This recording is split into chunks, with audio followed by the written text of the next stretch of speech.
이 공부라는 거 여러분 조심해서 해야 하는 겁니다.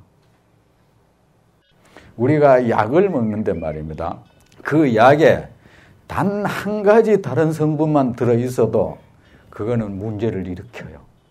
약을 구성하는 그 수많은 성분 가운데 겉으로 보기에는 색깔도 똑같고 모양도 똑같은데 말이야. 약에도 수많은 성분이 있죠. 한 30가지 성분이 있는데 그 중에 한 가지 성분만 빠져도 그 한 가지 성분만 다른 것이 들어가도 그 약의 작용은 달라져 버리는 거야. 그래서 우리는 그런 피해를 안 입으려면 그저 부처님 가까이 하는 다른 도리가 없어요. 어떤 사람은 이래 앉아 있으면은 요새 기 가만히 유행을 해요. 기가 이래 생겨가지고 이렇게 작용해가지고 여서 어떻게 이래 된다고 이러고 있어요. 여러분도 들어봤죠?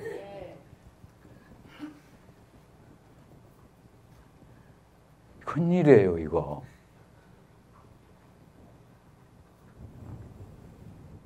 그래가 뭐 두개골에 여기 뭐라 카노 이 정수리 여가 확 열리는 거래.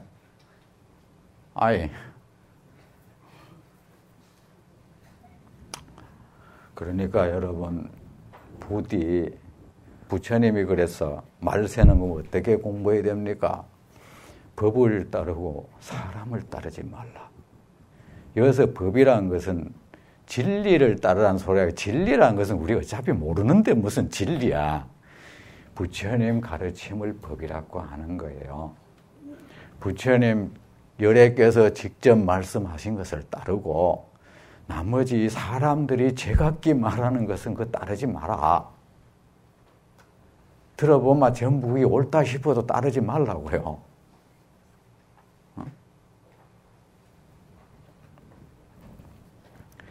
그대는 열애가 존재에 대한 가르침의 말을 한 바가 있다는 생각을 한다고 말하면 아니 된다. 부처님 스스로 내가 부처님은 열심히 존재를 설명하신 분이야.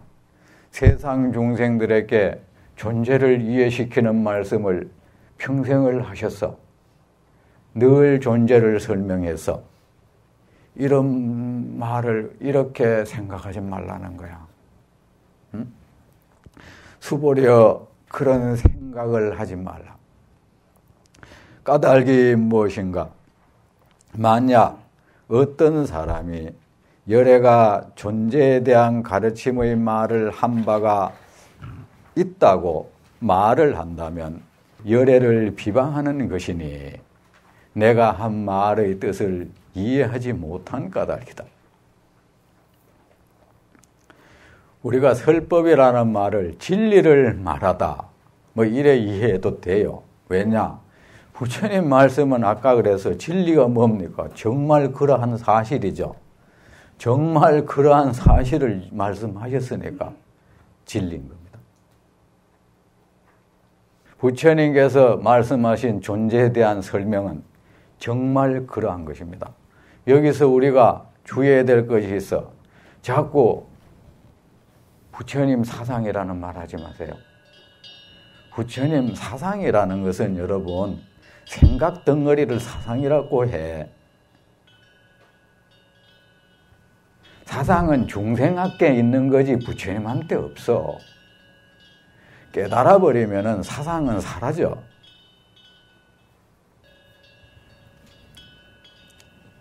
깨달아버리면 말입니다. 사상이니 신념이니 이념이니 이상인 게 다 없어져 버려.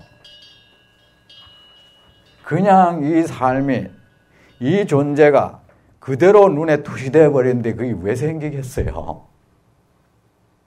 근데 우리가 자꾸 부처님 공사상을 가졌대. 그러면 남의 사상은 우리가 왜 공부 왜 합니까? 그런 사람은 부처님을 이해 못한 사람이야.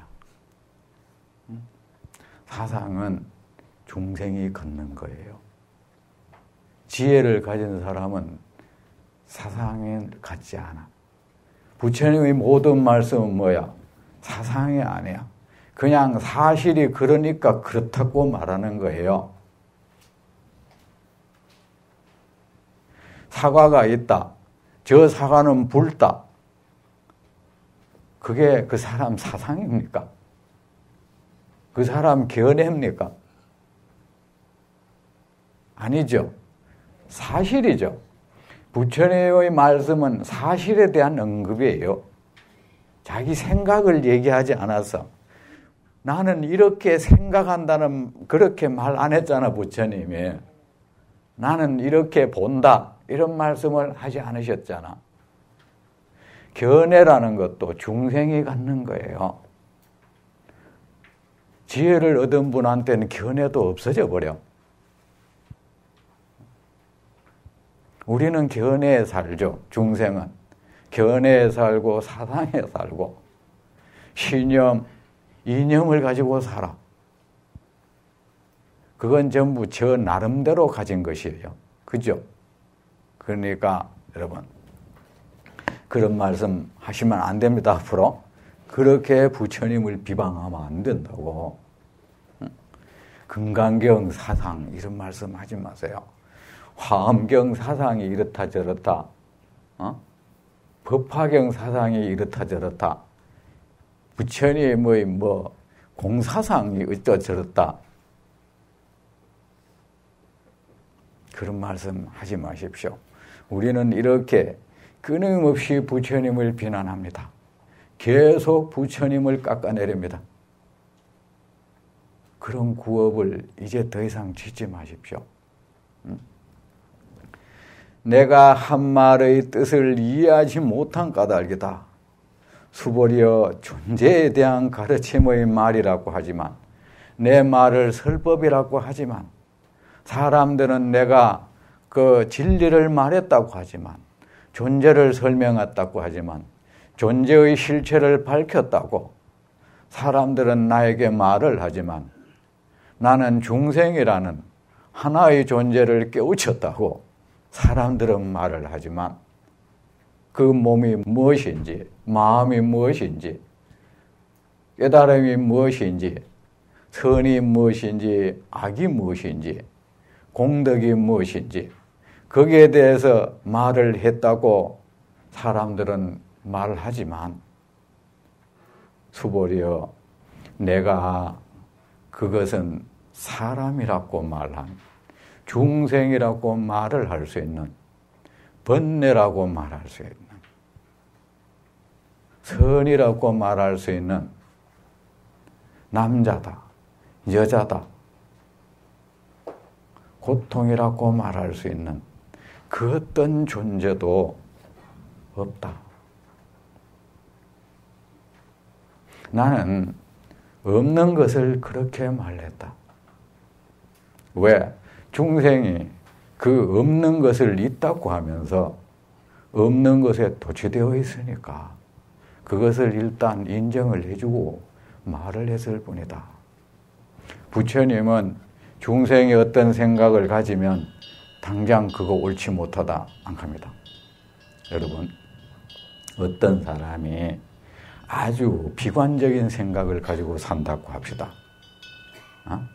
어떤 사람에게 너는 한 석 달 뒤에 죽을 것이라는 말을 들었다. 이 사람이 나는 석 달 뒤에 죽을 것이야 말을 한다면 여러분은 그를 어떻게 위로할 겁니까? 절대 그런 일이 없어 할 겁니까? 아니면 왜 그런 비관적인 생각을 그런 말을 받아들이세요 합니까? 그거 다 소용없어. 그때는 정말 무섭지. 그 사람 생각을 인정하고 받아들여야 돼. 무서워할 것 없어 하지 마세요. 내가 정말 무서워하는구나. 무섭지? 이렇게 할 줄 알아야 돼. 그 사람이 지금 어떤 잘못된 생각을 가지고 있어도 그 잘못된 생각을 인정을 해줘야 돼.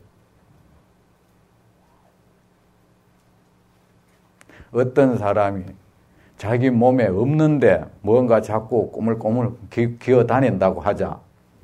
네 그거 헛것이야. 그거 보지 마. 그거 아니야. 네가 그냥 느끼고 있을 뿐이야. 이런 말을 하면 안 돼. 그거 없애달라고 정말 그게 있구나 인정을 해줘야 돼. 그거 내가 없애주마.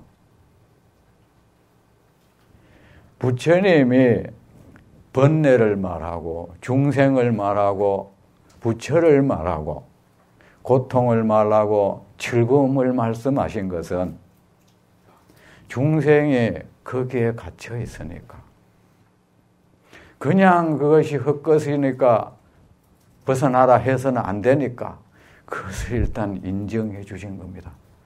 그래. 그래서 부처님 입으로 존재를 말한 겁니다. 중생을 말씀하셨고 부처를 말했고 성인 범부를 얘기했던 겁니다.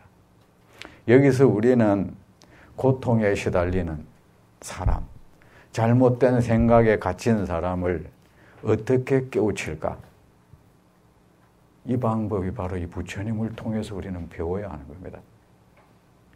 그 사람이 헛것을 보고 있다면 그 헛것을 보고 있는 그 사람 생각을 수용해 줘야 돼.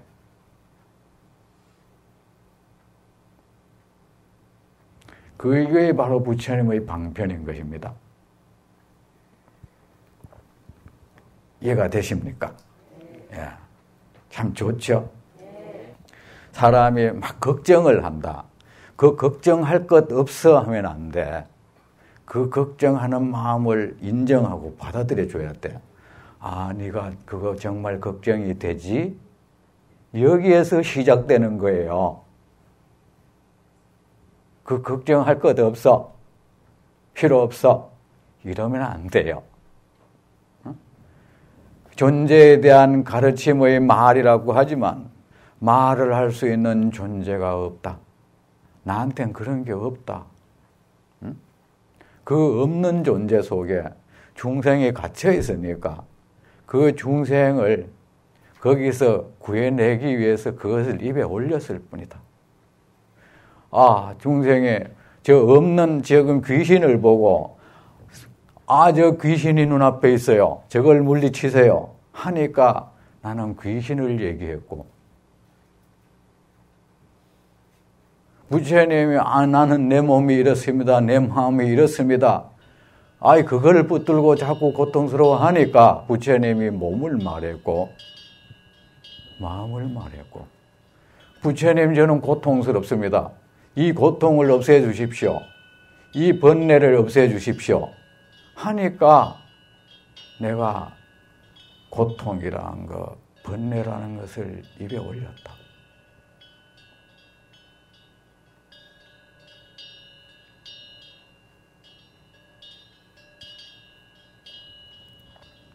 부처님 정말 자비로운 분이죠. 눈물이 나도록 말이야. 그러므로 가명으로 존재에 대한 가르침의 말이라고 하였다. 사람들은 또 진리라는 것에 굉장히 좋아해요. 진리를 집착해 하니까 나는 진리라는 것을 또 입에 올렸다.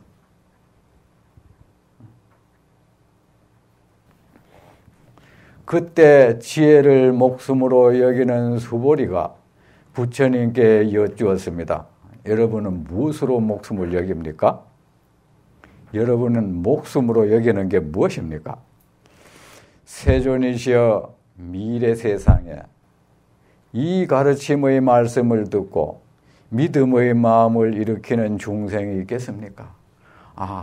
부처님이 나는 설법이라는 말을 중생들에게 내게 설법을 했다고 하지 말라. 내가 어떤 존재를 설명했다고, 존재에 대해서 깨우침의 말을 내가 했다고, 내가 중생을 말했다고 하지 말라. 그렇게 하지 않았다고 한다면은 그거 믿겠습니까? 내가 이 모든 존재에 대한 나는 말을 한다고 사람들은 나를 그렇게 설법하는 사람이라고 했지만 내 입에 올릴 만한 그 무엇도 사실은 없었다. 그런 말을 한다면은 여러분은 믿겠습니까? 예. 어떻습니까? 대답을 하셔야지. 대답을 하는데 왜 그래 눈치를 봅니까? 제 설명을 듣고 이제 그렇구나 했죠? 그죠?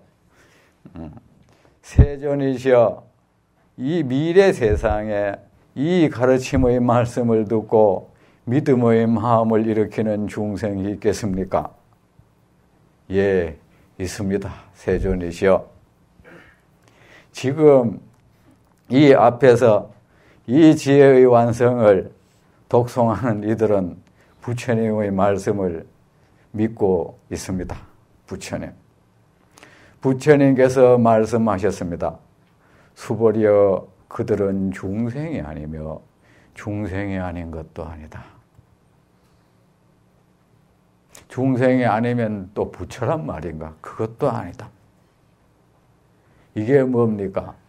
이것을 그 무엇에 대해서 중생이라는 말을 입에 올렸다 하니까 부처님은 네가 말한 그 중생, 내가 늘 입에 올린 그 중생이란 거, 중생이 아니다. 중생이라고 그렇게 생각할 뿐이다. 그거 아무 실체가 없는 존재다. 중생 이외에 다른 이름을 붙여도 그것은 맞지 않다. 그 무엇이 있습니다. 이것이 나무 막대기입니까? 아닙니까? 할 때, 예, 그것은 나무 막대기가 아닙니다. 해도 그건 잘못된 거죠. 왜? 이미 거기에 이미 마음이 가 있는 거잖아. 그죠? 중생이 아니며 중생이 아닌 것도 아니다. 까닭이 무엇인가 수보리여, 열애가 말한 중생은 참된 존재로서의 중생이 아니다. 그러므로 가명으로, 임시방편으로 그들을 제도하기 위해서, 중생이라는 그 환상에서 벗어나도록 하기 위해서, 그 꿈에서 깨어나도록 하기 위해서 내가 중생이라고 그렇게 말을 했다.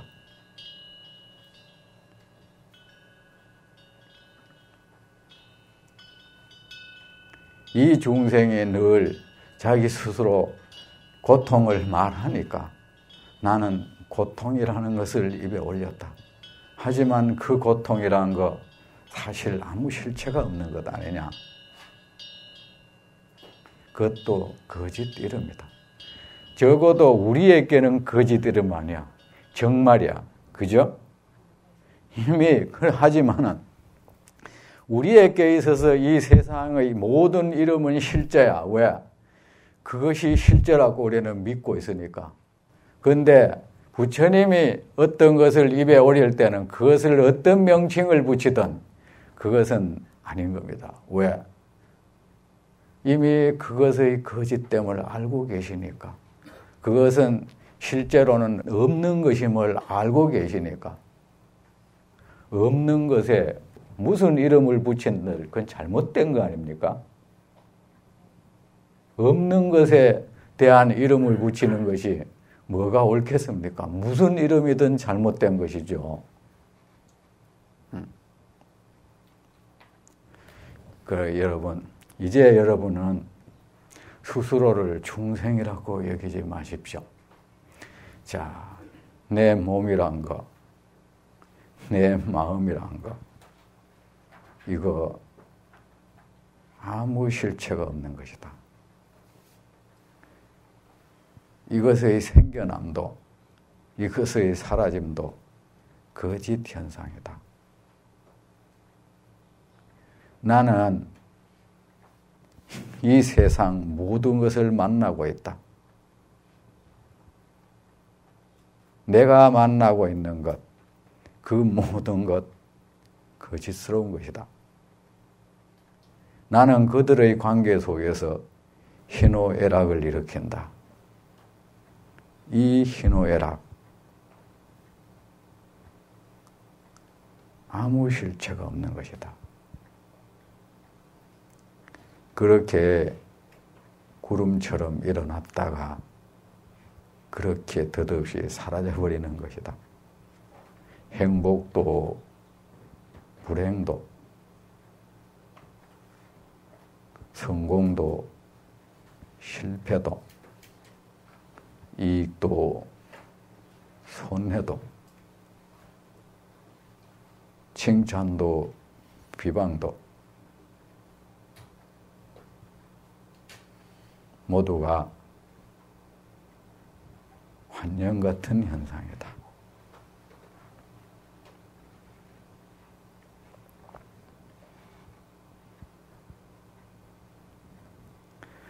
내일 뵙겠습니다.